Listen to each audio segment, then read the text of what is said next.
Oke guys, jadi beberapa waktu yang lalu ada yang nanya ke saya, Pak Gede, ada nggak sih orang yang bener-bener kaya dari trading forex? Sebelum saya jawab, saya tanya balik, ada nggak sih orang yang bener-bener kaya dari franchise Indomaret? Nah, dia tanya, apa hubungannya forex dengan franchise Indomaret? Saya bilang hubungannya baik-baik saja gitu ya.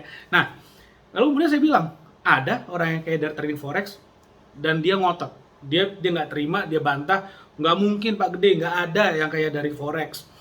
Orang-orang yang saya kenal yang trading forex semuanya bilang loss resikonya gede sampai harus jual mobil lah, jual perhiasan dan segala macam, uangnya sampai habis. Lalu saya tanya lagi, coba deh, kalau misalnya bukan Indomaret, saya tantang lagi, ada nggak orang yang kaya dari punya bengkel mobil? Ada nggak orang yang kaya dari punya restoran? Saya yakin ya, orang-orang yang punya restoran yang kaya raya dari bisnis restorannya, mereka nggak akan mau ngaku kok.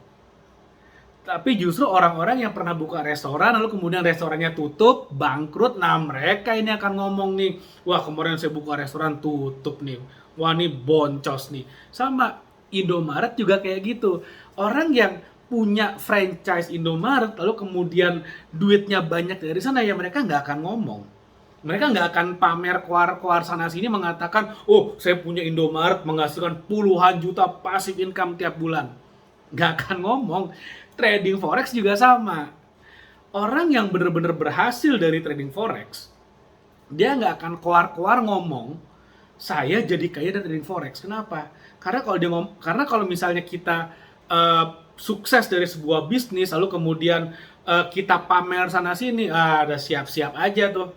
Apa yang terjadi sama para crazy rich kan udah tahu kan. Jadi di Indonesia ini masih banyak orang yang belum dewasa untuk mengapresiasi kesuksesan orang lain. Makanya banyak orang yang sukses, akhirnya ya mereka stay low aja, nggak ada yang tahu. Bahkan orang-orang yang dalam list terkaya di Indonesia pun mereka nggak akan mengatakan mereka punya uang. Mereka akan bilang, oh hidupnya gini-gini aja, padahal di belakangnya mobilnya mewah-mewah, rumahnya bagus ya banyak juga.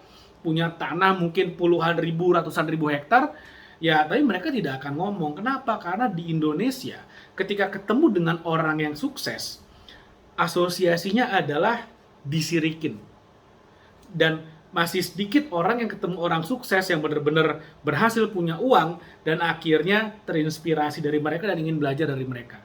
Dan ini berlaku buat semua bisnis. Nggak cuman trading forex aja, nggak cuman Indomaret aja, tapi semuanya. Mau bisnisnya bisnis kesehatan, mau startup digital segala macamnya, mereka nggak akan mau mengklaim punya uang banyak dari sana, kecuali memang orang-orang yang memang ingin berbagi, ingin sharing, ingin mengajar. Tapi itu pun mereka tidak akan secara eksplisit mengatakan, misalnya contohnya forex ya, mereka nggak akan secara eksplisit mengatakan saya menghasilkan sekian ratus juta dari trading forex setiap bulan. Mereka nggak akan ngomong. Mereka cuma akan ngomong, saya hidup dari trading forex dan saya profitnya konsisten dari trading forex. Kalau kamu mau belajar, saya ajarkan. Biasanya kalimatnya seperti itu. Jadi inilah apa namanya realitanya seperti itu, karena beda kalau di Amerika sana misalnya, ketika ada orang punya banyak duit, bisnisnya sukses, mereka beli Porsche, pakai Lamborghini, jalan-jalan biasa aja. Kenapa? Karena orang di sana nggak sirik. Paling nanya, oh gimana caranya, and that's it gitu loh. Kalau di Indonesia masih orang-orang tuh berasumsinya kalau misalnya jalan-jalan mobilnya mewah, nah ini orang sombong nih. Jarang yang berpikir, wah ini orang sukses, saya pengen belajar. Itulah kenapa orang-orang yang akhirnya jadi sukses, menghasilkan ratusan juta per bulan, bahkan mungkin miliaran dari trading forex, mereka nggak akan ngomong. Tapi kalau pertanyaannya, ada atau nggak yang sukses? Ada. Pasti ada. Dan seperti bisnis apapun, kita buka any bisnis deh. Kalau kita bicara statistik, peluang keberhasilan sebuah bisnis itu cuma 10%. Jadi 90 dari 100 bisnis itu akan bangkrut, akan mati, tidak akan berkembang, tidak akan bertahan selama 5 tahun. Ini statistik yang bicara. Kalau misalnya kamu nggak percaya, silakan googling aja deh. Trading forex itu sebetulnya sama seperti bisnis-bisnis lainnya. Dari 100 trader, mungkin hanya 10 yang bisa sustain profitnya konsisten. 90 ini akan rontok. Nah, pertanyaannya apa sih membedakan 10% yang berhasil dengan 90% yang gagal? 10% yang berhasil sama seperti bisnis apapun, mereka belajar dari orang yang memang sudah ahli di dunia forex. Dan mereka punya trading plan yang baik, mereka mengikuti trading plan-nya dan mereka tidak melibatkan satu yang namanya faktor emosi, fear and greedy ke dalam tradingan mereka. Mereka pakai alat bantu nggak? Ya, saya yakin pasti pakai alat bantu. Kalau kita bisnis restoran, pakai alat bantu nggak? Pasti pakai alat bantu. Alat bantu buat promosinya pakai sosial media. Pakai influencer, pakai endorser buat alat bantu mempromosikan. Untuk pencatatan keuangan, kita pakai alat bantu software kasir misalnya. Untuk menjaga stok makanannya, kita pakai alat bantu pencatatan stoknya. Trading forex ada alat bantunya nggak? Ada. Misalnya kita bisa pakai alat bantu indikator. Kita bisa pakai alat bantu misalnya expert advisor. Lalu kemudian kita bisa pakai alat bantu misalnya kita bisa menggunakan sinyal-sinyal trading forex yang ada di luaran sana.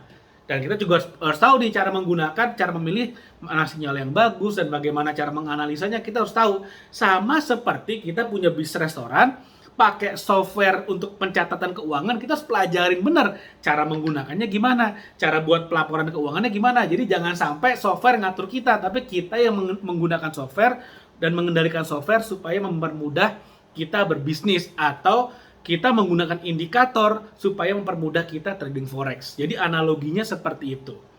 Jadi kesimpulannya, ada nggak orang yang sukses dari trading forex? Ada. Ada nggak orang yang fail, yang gagal? Banyak. Pertanyaannya, bagaimana caranya supaya kita bisa sukses trading forex, supaya bisa profitnya lebih konsisten, supaya kita benar-benar bisa dapat income dan hidup dari trading forex atau trading for living? Ya, kita harus belajar dari expertnya, harus belajar dari ahlinya, dan jika perlu gunakan alat bantu yang bisa mempermudah kita buat trading forex. Nah, kalau misalnya kamu mau tipsnya, di description video ini saya udah masukin sebuah link di mana link ini akan bisa membawa kamu ke dalam sebuah komunitas dan kamu akan belajar trading forex dari seorang yang sudah ahli. Dan nanti juga kamu akan diperkenalkan dengan sebuah indikator yang memiliki tingkat akurasi bisa hingga 80%. Tidak 100%, tidak pasti profit, tapi sampai dengan 80%. Sehingga akan lebih banyak kemungkinan kita mendapatkan profitnya daripada resiko loss-nya. Nah, gimana caranya? Di description udah ada linknya, kau bisa klik, nanti kau bisa pelajari dan kau bisa ikutan di komunitas itu. Belajar dulu yang benar. Belajar gimana cara manajemen resikonya, gimana cara tradingnya, gimana aturan mainnya, gimana cara menggunakan indikatornya, dan nanti kamu akan diajarin dari nol, dari basic banget. So, bisa lihat di link di bawah, ada linknya, kamu tinggal klik aja, kamu bisa pelajari dan kamu bisa bergabung dengan komunitas itu. Oke, terima kasih banyak dan sampai ketemu lagi di video berikutnya.